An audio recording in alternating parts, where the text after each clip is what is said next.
to A Spot of Story with Danielle Grandinetti. Cozy up with your favorite beverage as we chat about sweet romance, thrilling suspense, and fascinating history. Perhaps you'll find your next read in one of these stories. On this episode of A Spot of Story, I'm chatting with Tasha Hackett about planning for Nickie. Hello. It's wonderful to have you here. Tasha Hackett enjoys a cup of coffee flavored with creamer every morning. You have a book, but do you have your cup of coffee is the bigger question. No, I had that. I had that an hour ago, so we're good. Oh, perfect. You still fold laundry and unload the dishwasher. And your favorite thing is creating characters that come alive. And then most of your time is spent with 4 chatty children and an incredibly sportive husband. They give you the kind of love that people write books about. I love that. Tasha, I'm so glad you're here to talk about, this is the second book in your series. Yes, this is the second in my contemporary one. I have a historical series with 2 books, and I got a little overwhelmed with all the historical. You write historical, like you can't even say they got into the car because you're like, well, is it a car? Is it a Ford? Is it a... So that's... Yeah. I thought this would be easier, and I thought I could just write a quick 10,000 words, something to give and entice people to my newsletter. And then I started writing, and it turned into a full, almost 60,000 word novel. And then there's book 2 and book 3. And I titled it Holidays in Hadley Springs. So there's the potential, but I have 2 right now. I love it. Before we dive into more about planning for Nickie, I love to back up a little bit. And since our podcast unites us over a love of story, I'd love to know what you're reading right now. Oh, well, what am I reading right now? I'm actually just started again a nonfiction by Donna Otto. Recommend her to any Christian woman. Donna Otto. This is Finding Your Purpose as a Mom. It sounds really, because it is. But that's one of her nonfictions that I've actually never finished, but I'll keep starting it over. Because it really encourages you, like your home should be a heaven as far as looking beautiful, smelling beautiful, being peaceful. Does everyone have a place to sit? Karen Whitmire's To Love a Beast. I've been slowly reading through that one. And then City Spies is a children's book. My kid brought it home from the library, and I took it because I tried not to let them read anything I haven't read because the world is crazy. So we'll find out if that book has any shenanigans in it that is not appropriate. Excellent. Well, those sound like some great options. I have To Love a Beast on my TBR shelf. I met Karen recently and was able to get a signed copy of it. I can't wait to read it. So she's a favorite of mine. Well, let's turn to planning for Nickie. And speaking of characters that we love, what is a day like in the life of one of your characters? Mark is pretty easy for me to give his day because he is a man of planning and structure, and he knows what works for him, and that's what he does. So he gets up at 4. The alarm goes off at 4. He is an editor for a traditional publishing house, which makes me smirk when I say this because I'm an indie published author. Like, what was I thinking? Like, I don't know. Like, I did as much research as I could and asked people questions, but really, like, at some point I made it up because I don't know. But he was a side character. I know I'm getting off rails. He was a side character in Waiting for Gilbert, and I just was like, he's an editor at this publishing house, blah, blah, blah, and lives in Phoenix. Okay. And now then he became like this really important person that I needed to know more about. And he's a main character. I'm like, why did I put a guy in Phoenix? I got to get him out of Phoenix. And he's an editor at Trad Publishing House. What are we doing? Okay. So he gets up at 4. He does his best work from 4 to 8 in the morning. He puts in 4 solid hours of no one's going to call or email or text me at 4 in the morning. He gets that done. And then he does his workout, his shower, his getting ready for the day, whatever. He goes into the office around 9 or 10, does office work, whatever he needs to do, meetings, planning, whatever. He has lunch, probably another afternoon sprints until like 2 o'clock and he's done. And then he plays racquetball with the guys from church. He's got Bible study, and then he's in bed by 7 or 8, probably. Getting up that early. Right. Yeah. But he also lives in a hotel by choice, because that is, for a single man living alone in a city, it is efficient. It is the cheapest because he gets free breakfast, internet, utilities paid for, a cleaning service, so like a maid, and he doesn't have a car because he lives in Phoenix, and he just gets a ride to work with Uber or rideshare or Lyft or whatever. And it, like, what in his mind, why would you not? Why would I pay for all the maintenance on a car and oil and gas and insurance when I can just pay this guy $5 to take me to work? Yep. Makes sense. I think it makes sense. And I had readers being like, what? He lives in a hotel? And I was like, yeah, don't knock it till you try it. Right now, I would love to live in a hotel. Like, yes. someone to make you, yes, I will eat free breakfast. It's, I don't know. I've actually done the math on it. Like, could I move my family into a hotel? Well, those extended stay hotels. Well, I know. So really, good. The one that I found, I'm not kidding. I did this. It would be, I found one I could do for $1,800 a month. You can't rent an apartment for that much. Well, you can't. You can't here. You can't okay. here. But to but have in Phoenix? No, not in Phoenix. Goodness. But everything, like utilities and breakfast and a pool gym membership, it's a good deal. But it would be it was a sketchy hotel. I'm like, this is not with 4 kids. That's true. But if I were just single or married and didn't have kids, sorry, enough about that. Mark is like, you can't see me. I'm like hands together. He's got it figured out. Is what we think. When and waiting for. Which one is this? Waiting for Gilbert, book 1. He is businessman, coach guy. He will tell you how to fix your problem. He's got it all figured out. And planning for Nick. See, it's called Planning for Nickie because he's. But we get inside his head, and you realize the reason his life is structured this way is because he emotionally can't handle things when they are not. Like when he feels out of control, he doesn't feel safe. So there's a lot more anxiety, panic there. Sure. Which I didn't know about him until I started writing his book. So I love when that happens, which we might talk about here in a few questions. Yeah. But first, do you have a favorite scene that you wrote and why? There's so many, but probably like the pool scene. There's a pool scene. and this is where I need to find, you can help me with this. I need to find my reader group because somehow I felt, so I'm a Christian author. I write from a Christian worldview and a Christian perspective, but this is also adult romance. And I say this carefully, like I'm not throwing in gratuitous scenes just to make it edgy, right? I don't know if I'm allowed to say the S word here. That rhymes with either. It rhymes with eggsy. I believe that human characters have the greatest impact on the reader when they are real. Humans also have bodies.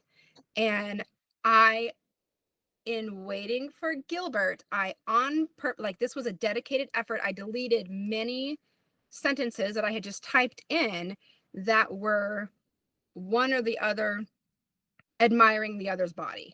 Like, sure. You find, like, oh, his chiseled jaw. I'm like, what is a chiseled jaw? Like, stop it. Like, it'll hurt somebody. But like, I didn't have any of that. We didn't talk about his muscles or his dreamy looks. We talked about, like, it was a challenge. Be like, oh, wait, we're not doing that. But in this one, he does even mention, there's a line. It's very funny. It's hilarious. Believe me, it is set up well at some point. And he said, it works. He says, I like boobs. Like, it is hilarious. It's hilarious. Okay. It has to be there and it works. And I'm telling you, I could not have written this book any cleaner and been honest with these characters. Women have boobs. I don't know if you know this. Men like boobs. Now, Mark's saying this in this funny scene is not him saying that he watches porn, is not him lusting after anyone. Like, it was a whole thing, and it was a silly joke and whatever. But I have had some feedback on that of people being upset about that. And I was like, yeah, okay. Sure. Did you read the whole book? What was the question? Favorite scene? Favorite scene. Yep. They're in the pool together, okay? But not, because she pushes him in the pool, and then he gets out of the pool and he like stalks her like this menacing, and she's like giggling and backing up, and she bought to the back wall, and he's like just was in the pool, and he smacks his hand against the wall where she's like, so it's like the whole like leaning Yeah. thing. There's a term in Japanese comics, kabadon. Have you heard of this? I haven't. Okay, so in Japanese comics or manga shows, Right. kabadon literally means like man smacks wall by head, and it's romantic.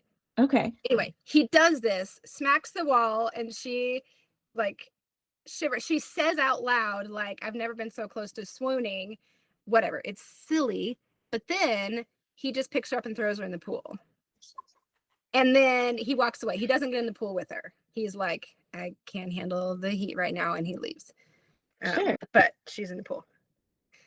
Okay, you can tell, like, I get all like worked up because I love this scene so much, and I'm sad if other people don't love it. But I think 30-year-olds are allowed to flirt and play, and like nothing inappropriate happens. So go read a fun book with flirting if you want. Flirting is a lot of fun. Well, it's the emotional romantic tension that I don't know, that I love that in a book. Like, it's the best. It's why we read romance and why we write romance, right? I do love a good romance. I know.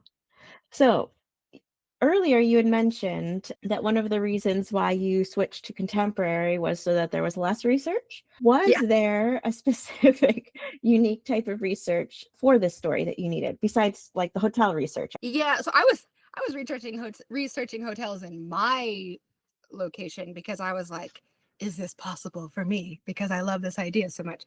Research for Phoenix in general, I always put in just enough facts to make it believable without teaching you how to fly the plane. Does that make sense? Like, yes, you can, that's sort of my go-to example. Like, we need to believe this man's a pilot, but we don't need to teach the reader how to fly the plane. yes. So that's like, I did research, like, where would you take a girl on a date? And I don't mention the name of the Brazilian restaurant, but I do mention, I say that now, I don't know if it's Brazilian, but there's some really nice restaurant in Scottsdale that I mentioned, this Brazilian restaurant in Scottsdale. And I had a reader say, I've been there. You know, they went hiking around and of course I can't remember it because I just threw it in there, some actual hiking place. And I did mention a squirrel being attacked by geese because that is around ponds and lakes and things. And my editor said, no, there are no squirrels in Phoenix. And I was like, okay, so fix that. That's awesome. Yeah, city stuff. Because this is a small town Nebraska book. No, small town Nebraska. I don't know Phoenix, but I made it real. It's believable. Hopefully. Yes, that's awesome. Was there a bit of research that you wish you could have included that didn't make it in? No, because I'm a need to know researcher. Like, I don't research until I'm there writing that sentence going, oh, I don't know. I gotta look. So backing up again, now that we've kind of dived into some of the details, what was the inspiration behind writing this story? You had mentioned that Mark was a side character in the previous book that just kind of won your heart over. Yeah. So Waiting for Gilbert is Cordelia and Gilbert. She's the Anne of Green Gables, flighty, whatever, fun with meets this Gilbert who's more steady, but he sees her. You know, when I wrote that book, I wasn't thinking that there would be more necessarily until there was. That's sort of how I go. So when I started thinking about book 2, spoiler for everyone, Mark and Nickie end up together. It's a romance.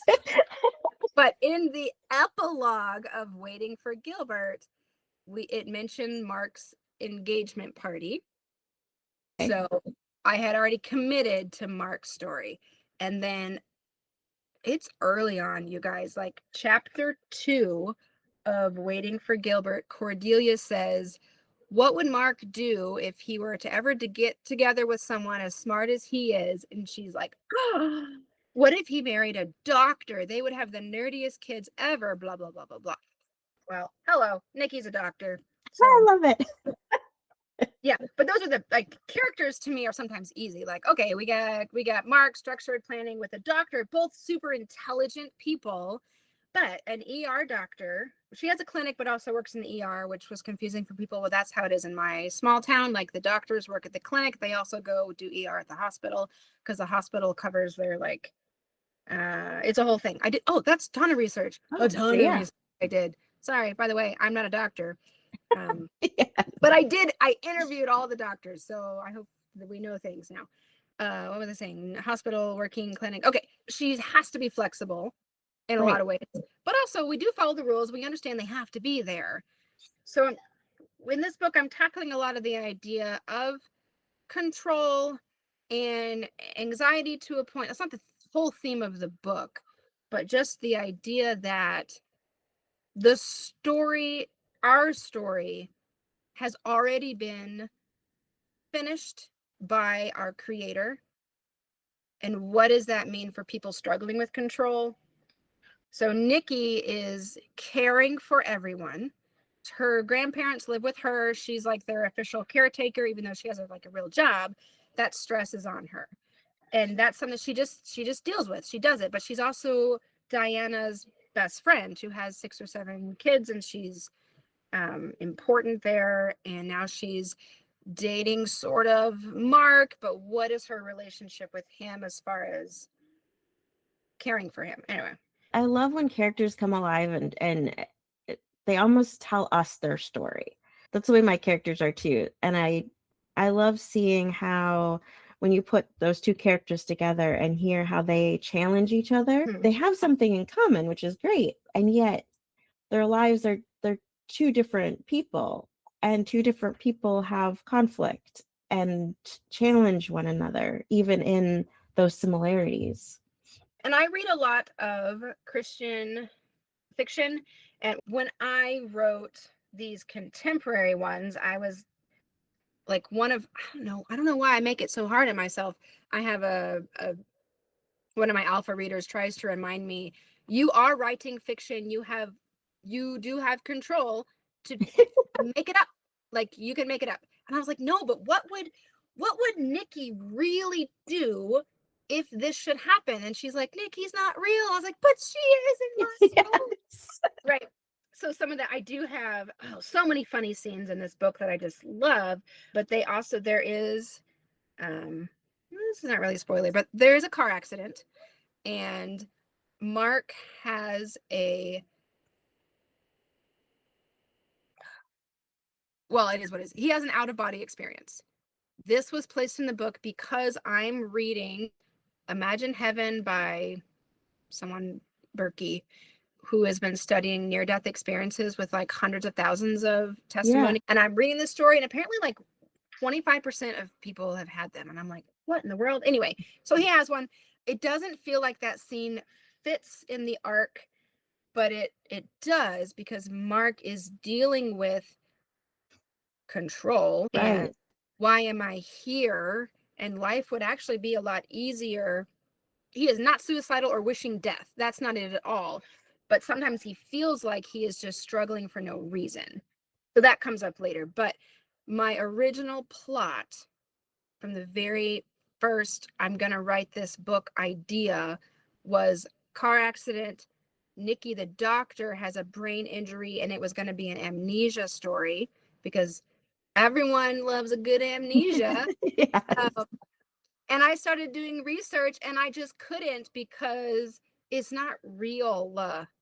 Did you know like one person ever in the history of medical records has had the kind of amnesia that we write about in books? Yes. And I couldn't. So I started to write this. It was going to be Nickie, and she pretty much just said, yeah, I'm not doing that. I was like, Nickie, come on, it's going to be so good and romantic. And she said, no, I'm not doing that. So they still have the car accident, and Mark is injured. And he has the out of body experience that I had to have, but it was Mark and not Nickie, and he doesn't have a brain injury. He just had a concussion and whatever. I love it. So, with all of that in mind, what encouragement do you hope readers will take away from your story? Yes, stop striving so hard, thinking that you have to get there by yourself. I cry a lot when I write because I honestly feel the Holy Spirit is trying to tell me things that I have a hard time hearing until I'm trying to give advice to my character, or you know what I mean? I do. So, and I sort of recognizing a pattern. I have 4 out of 4 novels where the main character deals with control issues. I didn't notice that until this 4th one, so maybe there's some Tasha issues here. um, yeah, just I want, because it is overall it's a light book, but there are still some, I don't know, if you really wanted to be, trigger warnings or whatever. There's a panic attack, there is some there's a car accident. I'm not real nasty and graphic with it, but yeah, I just hopefully they're encouraged. You don't have to do this alone. Like, yes, God is with you, but also reaching out to other people. Why do we think that, well, no one wants to hear this, or no one can help me, or they'll just think I'm a whiner? And it's like, well, then don't whine, but straight up say I'm not okay. And we need to be okay telling people I'm not okay. And I think as we are honest, other people are honest back, and we realize that we have shared experiences, that everyone's been suffering in silence when we could be supporting one another. Yeah, for sure. And it's not just Mark who needs help or just Nickie who needs help. There's a little bit of both. There's Diana, side character in both of these. She gets more page time here because some things happen in her life where she's not okay. Yeah. Right. You mentioned it might be a series. Do you have a 3rd book in the works? I don't. John is Gilbert's best friend. He's in the band. He's the piano guy. He is also Nickie's brother. It would make sense for John to have his own novel, but I got nothing. I got nothing for John. Actually, the character that really keeps talking to me is David Kay, the home inspector from Waiting for Gilbert. He's got one little scene. Cordelia finds him on a dating app. They meet at the mall. They're like the first 2 words out of his mouth, and then she says, "Yeah, I can't do this. I'm in love with the cello man." And he is like, "What? Well, can we at least have dinner? I rode all the way here. What do you want? Bacon cheeseburger." So they sit and chat, but there's no romance there. And then he pops up in planning for Nickie as the volunteer paramedic. So apparently the guy has lots of little side jobs. Indeed. What is his story? I have a bodyguard falls for a nanny while working for a millionaire in Japan. Oh. And it's hilarious. Okay, I love the idea of it. It's going to be really funny. I think David probably gets a certification for being a bodyguard. Like, you don't have to be like bodyguard to be a security for a wealthy guy. You know what I mean? Like, let's say there's a wealthy guy. He's got some kind of, I don't know, wherever. He's working in Japan doing something. Research will need to happen there. He's got a wife with 2 kids. They got lots of money. Why should a woman have to travel by herself with her kids in Japan? Speaking from experience, I have done this. I brought all 4 kids by myself to Japan, and it was a lot. And then my husband joined us the very last week, and I was like, I love this man so much. Wouldn't that be like? And so then I was thinking, like, what if I were a nanny and Ben were a bodyguard and we had to take care of these crazy kids? So there's potential there, but I'm not currently. Check back in a year. We'll see. We can all hold out hope. There will be such a story someday. There will be. Yeah. So where can we find you so that we can keep an eye out for when that story happens to make it to print? Well, so I am on Instagram, tashahackett.author. I'm not currently posting anything because I was super addicted to it. So I deleted it for a while. So it's there, but I'm not posting anything. I have a private Facebook group. You can find it, Tasha's Book Brigade. You have to request to join. So there's like gatekeepers there because there are a bunch of creepy men in the world that are like following me. I have 1,800 followers on Instagram, and probably 20% of them are like men from Abu Dhabi or something. And I'm like, you're not real, or you're a creeper. Like you're either a robot or you're a weirdo. So Yes. if you love reading my books and you want to hang out, I would love to have you on the private Facebook group where we can be like, hey, start my period today. It's the worst. What I don't want to, you know what? We don't talk about that with people from places. So am I oversharing? Is that what's happening? Oh, it's the best. Okay. I might have a website. Just look up Tasha Hackett, book writer, author. I'm all over the internet. I live in Nebraska. You can ask for my books places and they'll be like, Tasha Hackett, never heard of her. And they'll be like, well, she's the best. You should get her book. And yes. Perfect. And I will link to at least your website. And that way they can find you all the places. There we go. Perfect.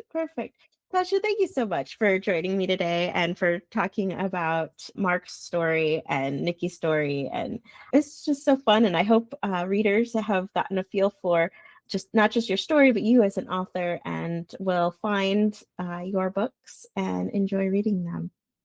Fantastic. Yeah. Love being here. You just get me talking. At some point I'll be like, we're done. So yes. It's fantastic. Thanks, Tasha.